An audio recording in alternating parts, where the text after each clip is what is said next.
अखेर पिंपरी चिंचवड महानगरपालिकेला कायमस्वरूपी आयुक्त मिळाले आहेत।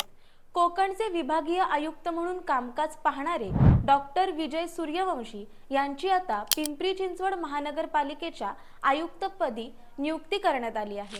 आत्तापर्यंत श्रावण हर्डीकर हे पिंपरी चिंचवड पालिकेचे प्रभारी आयुक्त म्हणून कामकाज पाहत होते। आता त्यांच्या जागी पूर्णवेळ आयुक्त म्हणून डॉक्टर विजय सूर्यवंशी लवकरच पदभार स्वीकारणार आहेत। डॉक्टर विजय सूर्यवंशी हे 2006च्या बॅचचे भारतीय प्रशासकीय सेवेतील एक धडाडीचे कार्यकर्ते आहेत। त्यांचे शालेय शिक्षण सातारा सैनिक स्कूल आणि नाशिक जिल्ह्यातील देवळा येथील जिल्हा परिषदेच्या शाळेत झाले। त्यांनी केवळ प्रशासकीय कामातच नव्हे तर उच्च शिक्षणातही त्यांचा ठसा उमटवला आहे। त्यांच्याकडे PhD, MBA, LLB आणि BSc सारख्या उच्च पदव्या आहेत। 9 मार्च 2012 रोजी MIDC मध्ये सहमुख्य कार्यकारी अधिकारी म्हणून त्यांनी आपल्या प्रशासकीय सेवेला सुरुवात केली। त्यानंतर त्यांनी प्रशासनात आपली एक वेगळी ओळख निर्माण करत कोल्हापूर आणि पालघर जिल्हा परिषदेचे मुख्य कार्यकारी अधिकारी म्हणून त्यांनी ग्रामीण विकासाला आणि विविध योजनांना मोठी गती दिली आहे।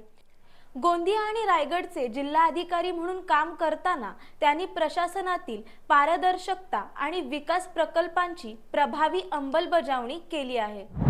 याशिवाय कल्याण डोंबिवली महानगरपालिकेचे आयुक्त, MMRDAचे अतिरिक्त आयुक्त, राज्य उत्पादन शुल्क विभागाचे आयुक्त आणि कोकण विभागीय आयुक्त म्हणूनही त्यांनी आपली जबाबदारी अत्यंत यशस्वीपणे पार पाडली आहे।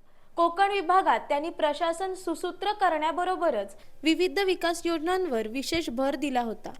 आता डॉक्टर विजय सूर्यवंशी यांच्यावर पिंपरी चिंचवड शहराची मोठी आणि महत्त्वाची जबाबदारी आहे। जलद शहरीकरणामुळे निर्माण झालेला कचरा व्यवस्थापनेचा प्रश्न, प्रदूषित नद्यांचे पुनर्जीवन, वाढती वाहतूक कोंडी आणि वाढत्या लोकसंख्येला पुरेशा अशा पायाभूत सुविधा पुरवणे, आर्थिक तूट भरून काढणे, उत्पन्नाचे स्रोत वाढवून महत्त्वाच्या प्रकल्पांना चालना देणे आणि घटलेला महसूल यामुळे मर्यादित झालेली आर्थिक क्षमता, प्रशासकीय राजवटीतील प्रकल्पांचा बोजा, दूषित पाण्याचा पुरवठा आणि अपुरी सार्वजनिक वाहतूक ही त्यांच्या समोरील प्रमुख आव्हाने असणार आहेत।